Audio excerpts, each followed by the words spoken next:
नमस्कार मित्रांनो, सुस्वागतम. घरोघरी मातीच्या चुली या मालिकेच्या आजच्या भागामध्ये तो शेतकरी आत्महत्याचा प्रयत्न म्हणजे आपल्या अंगावर पूर्णपणे रॉकेल ओतून घेतो. तर ऋषिकेश लगेच त्यांच्यासमोर हात जोडतो आणि मी तुमच्यासमोर हात जोडतो, पण दादा तुम्ही असे काहीतरी कृत्य करू नका. तुमच्या 2 गुंठ्यांच्या बदली मी तुम्हाला माझी 10 गुंठे जमीन देतो.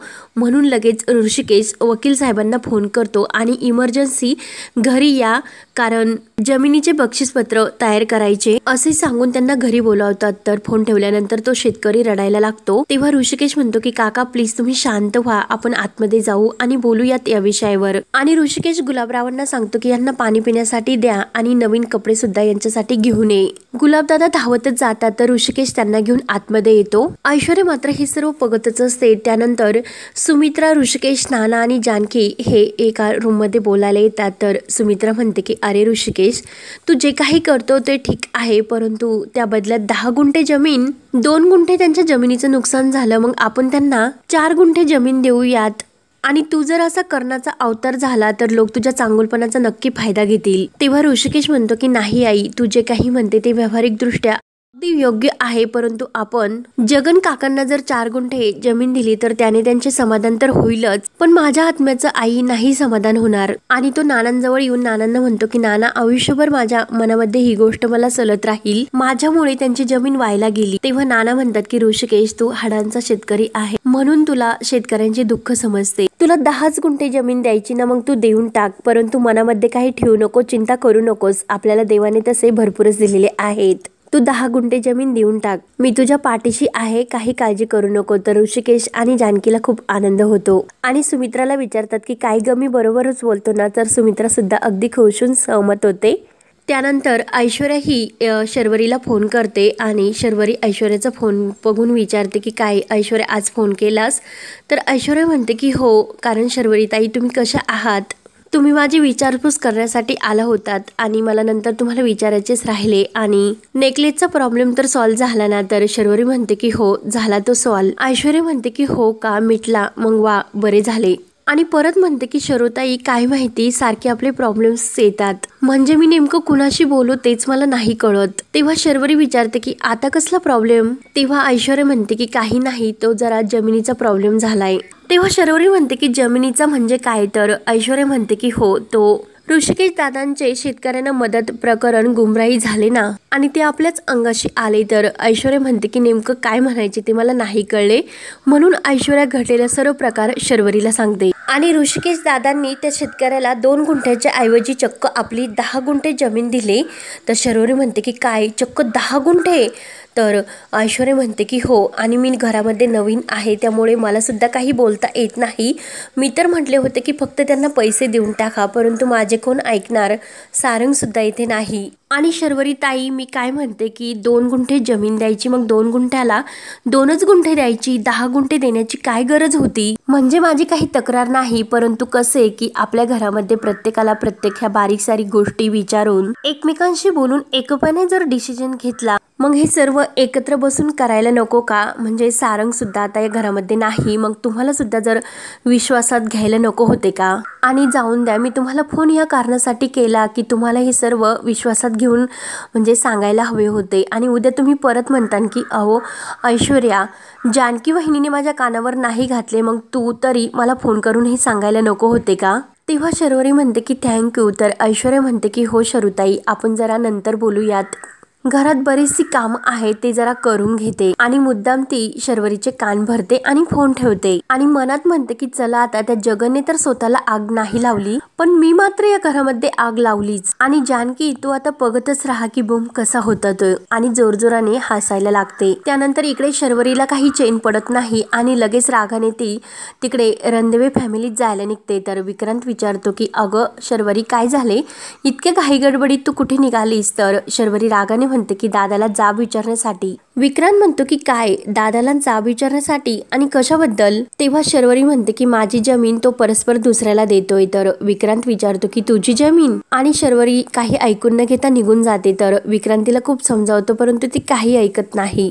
त्यानंतर इकडे रणदीवांच्या घरी वकील साहेब आलेले असतात आणि ती जगनच्या नावावर जमीन करत असतात. जगनला त्यांचे नाव विचारतात आणि ऋषिकेश रावांना आणि जगन रावांना ज्या ठिकाणी खुना केलेल्या आहेत त्या ठिकाणी सह्या करायला सांगतात.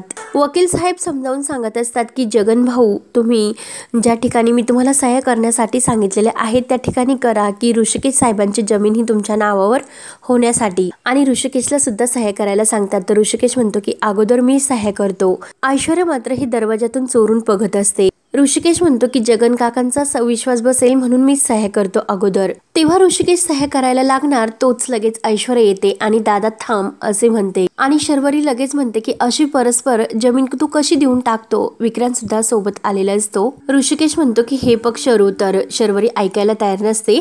सारंग सुद्धा घरामध्ये नाही आणि मला सुद्धा तू काही विश्वासात घेतले नाही, मग अशी परस्पर तुझी जमीन कसा देऊन टाकतो तू. आणि ऐश्वर्या वरून हे सर्व बघत असते आणि खुश म्हणते की असेच भांडा, अगदी असेच. तेव्हा सुमित्रा म्हणते की शर्वरी ही काय पद्धत झाली तुझी बोलण्याची. तेव्हा शर्वरी सुमित्रा जवळ येते आणि वा आई तू मला पद्धत सांगते पण त्याला मात्र काही सांगत नाही. आणि हे आजचं नाही तुझं, तू लहानपणापासून दादाला झुकते माप देत आलेली आहे आणि आज काही तू वेगळे करत नाही. आणि ऋषिकेशला म्हणते की दादा तू तुझ्या इस्टेटी मधली 10 गुंठे जमीन त्यांना देऊन टाकतोय, मग तुला साधं मला विचारावसे नाही वाटले का. इतका मोठा डिसिजन तू एकटा कसा घेऊ शकतो. तेव्हा ते सर्व शर्वरीचे बोलणे ऐकून ऐश्वर्या मात्र मनात म्हणते की वा जे सांगितले ते अगदी पोपटासारखेच बोलते. तर शर्वरी म्हणते की सुमित्र दादा हा ऑलरेडी पळून गेला, सारंग सुद्धा इकडे नाही, मला सुद्धा विश्वासात घेतले नाही. सॉरी, तुला असे वाटते का ही सर्व इस्टेट तुझ्या एकट्याची आहे. तेव्हा सुमित्रा म्हणते की शर्वरी पुरे झाले, तुला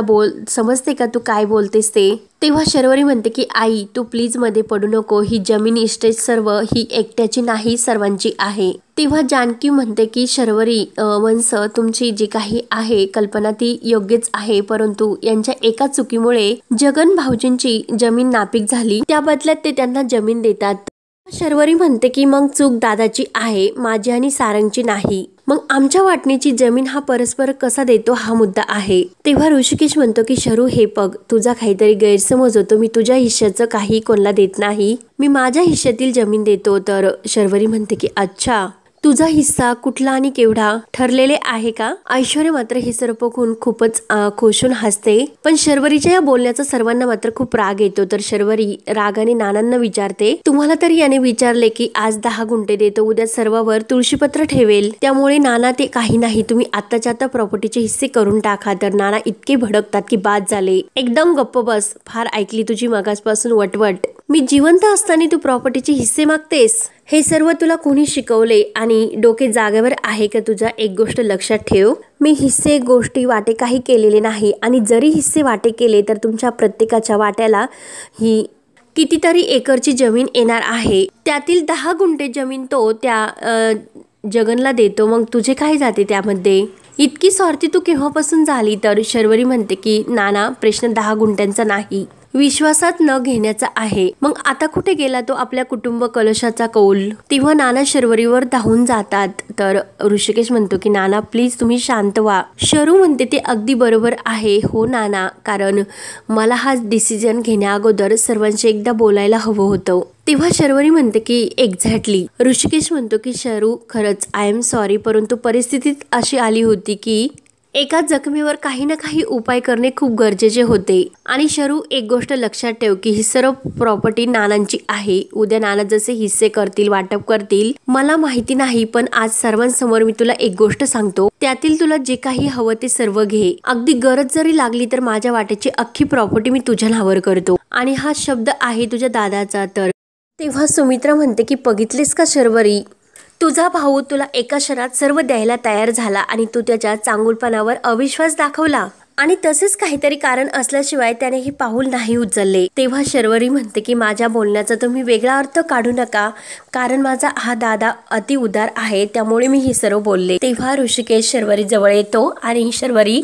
मला माहिती आहे की लहानपणापासून तू कोणत्याही विषयावर अगदी टोकाला जात असते आणि पटकन निर्णय घेत असते आणि पटकन राग सुद्धा तुझा शांत होतो, हे तर मला माहितीच आहे. आणि शरू एक गोष्ट लक्षात ठेव, कितीही भांड आकावून तांडव कर पण तुझा हाच दादा तुझा हात घट्ट धरून ठेवेल, कधीच सोडणार नाही. शरू, मी तुझा हक्क कधीच डावलणार नाही ग. सर्वांच्या डोळ्यामध्ये अगदी पाणी आलेले असते, परंतु ऐश्वर्याचे तोंड मात्र पाहण्यासारखे होते. शर्वरीच्या डोळ्यामध्ये पाणी येऊन ती ऋषिकेशला म्हणते की बघ दादा, तू आता बोललास, जे म्हणजे मी मागणार ते तुम्हाला देणार. आत्ता नाही, पण मी मागेल तेव्हा तुला द्यावे लागेल. तेव्हा ऋषिकेश शर्वरीच्या डोळ्यातील पाणी पुसतो आणि नक्की देईल असे म्हणतो. तुला जेव्हा हवे ते माग, जे लागते ते मी नक्की तुला देईल. आणि शर्वरी रडतच ऋषिकेशच्या मिठीत येते. तर ऋषिकेश तिला प्रेमाने समजावतो. तर ऋषिकेश विचारतो की आता आम्ही सह्या करू का? तर शर्वरी हो म्हणते. ऋषिकेश नानांना म्हणतो की नाना, तुमच्या सुद्धा सह्या लागतील. तेव्हा जानकी मंगलताईंना पाणी आणण्यासाठी सांगते. तर विक्रांत शर्वरीला जवळ घेतो. तर ऐश्वर्या हे सर्व बघून म्हणते की काय खरंच झाले पुन्हा एकत्र, खरंच काय चिकट माणसं आहे ही. पण जाऊन दे, भांडण तर झाले ना. तेव्हा वकील साहेब सर्वांच्या सह्या घेऊन शेवटी सह्या जगन काकांना सुद्धा त्यावर सह्या करायला सांगतात आणि ती जमीन जगन काकांच्या नावावर होते. वकील साहेब म्हणतात की ॲफिडेव्हिट झाल्यानंतर बक्षीसपत्र तयार होईल, त्यानंतर मी यांना देईल. आणि वकील साहेब जगन काका निघून जातात. त्यानंतर सुमित्रा आणि नाना आतमध्ये येतात. तर नाना ह्या फॅमिली फोटोकडे बघत मनात खूप स्वतःला त्रास करून घेत असतात. तर सुमित्रा म्हणते की अहो, आज जे काही झाले ते वाईटच झाले, परंतु स्वतःला इतका त्रास करून घेऊ नका. नाना म्हणतात की नाही सुमित्रा, माझेच चुकले. तर सुमित्रा म्हणते की नाही, चूक तुमची नाही, चूक आपल्या शरूची आहे, कारण नानांना शरूच्या वागण्याचा खूप त्रास झालेला असतो. सुमित्रा म्हणते की शरू ज्या उद्धटपणामध्ये बोलत होती तो उद्धटपणा आपल्या घराने कधीच बघितलेला नाही. तिने आपल्या ऋषीला जाब विचारावा, आणि ते पण जमिनीच्या मालकी हक्कावरून. तेव्हा नाना म्हणतो की मी तेच म्हणतो, म्हणूनच म्हटले की माझेच चुकले. तरच मी आपले मृत्यूपत्र तयार करून सर्वांचे हिस्से त्यांना द्यायला हवे होते, कारण शेवटी आपले 4 मुलं ही 4 स्वभावाची आहेत हेच माझ्या लक्षात नाही आले. ते लक्षात यायला हवे होते ग. आपण समजत होतो की आपली सर्व मुलं ही आतमधून बांधली गेलेली आहेत, अगदी 4ही पण नाही. आजचा हा प्रकार आहे ना, तो आपल्यासाठी मोठा धडा आहे. धडा ते काहीच नाही. मी उद्याच्या उद्या जातो आणि मी स्वतःचे मृत्यूपत्र तयारच करतो. मी असताना माझ्या समोर हे सर्व होते, जर मी मेल्यानंतर हे काय होईल याचा विचार केला का? एकमेकांच्या उरावर बसतील हे, म्हणून नाना खूप भडकलेले असतात. सुमित्राला रडू येते. सुमित्रा म्हणते की प्लीज, तुम्हाला जे करायचे असेल ते कागदपत्र तुम्ही तयार करा, परंतु असे नका म्हणू. आपल्या मागे आपलं मुलं एकमेकांशी भांडतील, एकमेकांपासून दुरावतील असे नका म्हणू. असे काही नाही होणार, कारण जानकी आणि ऋषिकेश असे काही होऊनच देणार नाही. माझी खात्री आहे हो, ते दोघं सुद्धा या घराला नक्की बांधून ठेवतील. मी तर देवाजवळ रोज प्रार्थना करते की देवा, काही वादळ जरी आले तर या घरातील चहा पेल्या इतकेच असून दे, आणि माझी मुलं कायम एकमेकांशी प्रेमाने आणि मायेने बांधलेली गेलेली असावीत. आणि सुमित्रा त्या चौघांच्या फोटो जवळ येऊन रडत असते. त्यानंतर इकडे रूम मध्ये ऋषिकेशला सुद्धा शर्वरीच्या त्या बोलण्याचा विचार येत असतो, आणि तेवढ्यात तिथे जानकी येते. जानकी ऋषिकेशकडे बघते आणि ऋषिकेशला विचारते की कसला विचार करतास? तेव्हा ऋषिकेश म्हणतो की विचाराचे वादळ उठले माझ्या डोक्यामध्ये. तेव्हा जानकी म्हणते की एकीकडे जगन काकांना न्याय मिळाल्याचे समाधान, आणि दुसरीकडे तर ऋषिकेश म्हणतो की दुसरीकडे शरूने केलेले भांडण. वेगळेच रसायन आहे या दोघांचं. खरंच खूप बेचैन वाटते. तर जानकी ऋषिकेशचा हात धरते आणि आय अंडरस्टँड, तुम्हाला आता कसे वाटत असेल. मला हेच कळत नाही की खतामध्ये कीटकनाशकांची भेसळ कोणी केली. ऋषिकेश म्हणतो की मी जगन काकाला जमीन देतो हे शर्वरीला कसे समजले? तेव्हा जानकी म्हणते की अगदी एक्झॅक्टली. आणि जानकी ही ऋषिकेशला म्हणते की तुम्हाला सुद्धा तेच वाटते का मला जे वाटते ते? तेव्हा ऋषिकेश हो म्हणतो. तर हा भाग इथे संपतो. पुढील भागामध्ये सौमित्र हा अंगावर काळे कपडे घालून आणि डोक्याला कापड बांधून आलेला असतो आणि घरामध्ये चोरांच्या याने घुसतो. तेव्हा जानकीचे लक्ष जाते. जानकी म्हणते की कोण आहे? तर सुमित्र पळून जायला निघतो. जानकी त्याच्या मागे पळत असते आणि लगेच जानकीला थोडासा धक्का लागतो. जानकी खाली पडते.